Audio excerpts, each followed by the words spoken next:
નમસ્કાર મિત્રો, એકવાર ફરીથી સ્વાગત છે તમારું આપણી યુટ્યુબ ચેનલમાં.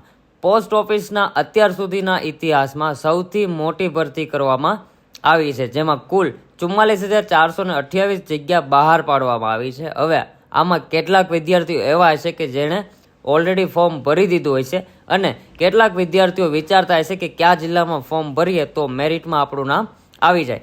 તો મિત્રો, એ બધી માહિતી તમને આજના વિડીયોમાં આપવાનો છું, તો વિડીયો છેક સુધી જોવા વિનંતી. અને જે લોકો આપણી ચેનલમાં નવા હોય તો પ્લીઝ આ ચેનલને સબસ્ક્રાઇબ કરી લો, બાજુમાં આપેલા બેલ આઇકન પર ક્લિક કરી લો, કારણ કે આપણી ચેનલમાં સરકારી ભરતીની માહિતી સૌથી પહેલાં અને સચોટ આપવામાં આવે છે.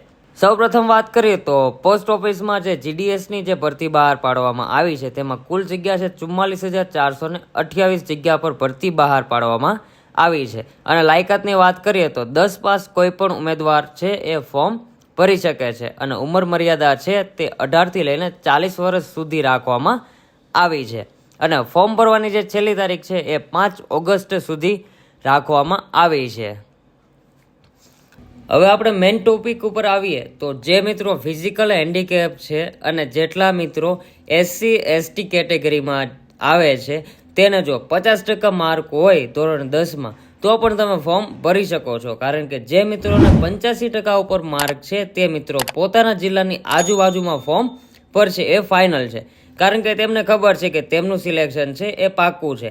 એટલે જો તમારે ફોર્મ ભરવું હોય તો તમારા ઘરથી દૂરના જે જિલ્લા હોય છે એમાં તમારે ફોર્મ ભરવાનું રહેશે. અને જેટલી પણ પોસ્ટ ઓફિસ તે જિલ્લાની બતાવે છે, તમને ફોર્મ ભરતી વખતે જેટલી પણ પોસ્ટ ઓફિસ શો થતી હોય છે એ બધી તમારે સિલેક્ટ કરવાની રહેશે. એ પછી ભલે 10 હોય કે 100 હોય, એ બધી તમારે સિલેક્ટ કરી લેવાની રહેશે, જેથી કરીને તમને ફાયદો થશે. જ્યારે 2023માં ભરતી કરવામાં આવી હતી ત્યારે 30,000ની આસપાસ જગ્યા હતી અને અત્યારે જે ભરતી કરવામાં આવી છે તે 44,000થી વધારે જગ્યા પર ભરતી કરવામાં આવી છે. મિત્રો, આ ખાસ નોટ કરી લેજો, જ્યારે 2023માં જે ભરતી કરવામાં આવી હતી તેમાં 30,000 કરતાં વધારે જગ્યા હતી અને હાલમાં જે ભરતી કરવામાં આવી છે તેમાં 44,000થી વધારે જગ્યા પર ભરતી કરવામાં આવી છે. એટલે મેરિટ જે છે એ થોડું ઘણું ઉપર નીચે જઈ શકે છે. અને ખાસ વાત એ છે કે જે પહેલું લિસ્ટ આવશે તેમાં ઊંચી ટકાવારીવાળાને સિલેક્ટ કરવામાં આવશે અને જેમ જેમ લિસ્ટ આવતા જશે તેમ તેમ 5-6% મેરિટ છે એ નીચું આવતું જશે. તો દરેક વિદ્યાર્થી છે એ ફોર્મ ભરી દો. શું ખબર તમારું નામ પણ સિલેક્શનમાં આવી જાય.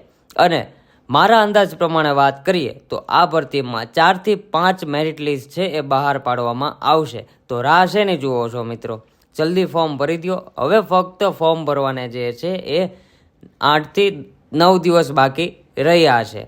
અને હા મિત્રો, જો તમારે ઘરે બેઠા ઓનલાઈન ફોર્મ ભરવું હોય તો એ સ્ક્રીન ઉપર જે નંબર શો થઈ રહ્યો છે તેમાં મેસેજ કરો, તો હું તમને ઘરે બેઠા ઓનલાઈન ફોર્મ ભરી આપીશ. અને હા, આ ભરતીની માહિતી મળતી રહેશે, તેમ હું તમને જણાવતો રહીશ. તો ચેનલને સબસ્ક્રાઈબ કરવાનું ના ભૂલતા. એ સાથે મળીએ નેક્સ્ટ વિડીયોમાં. જય હિન્દ, જય ભારત.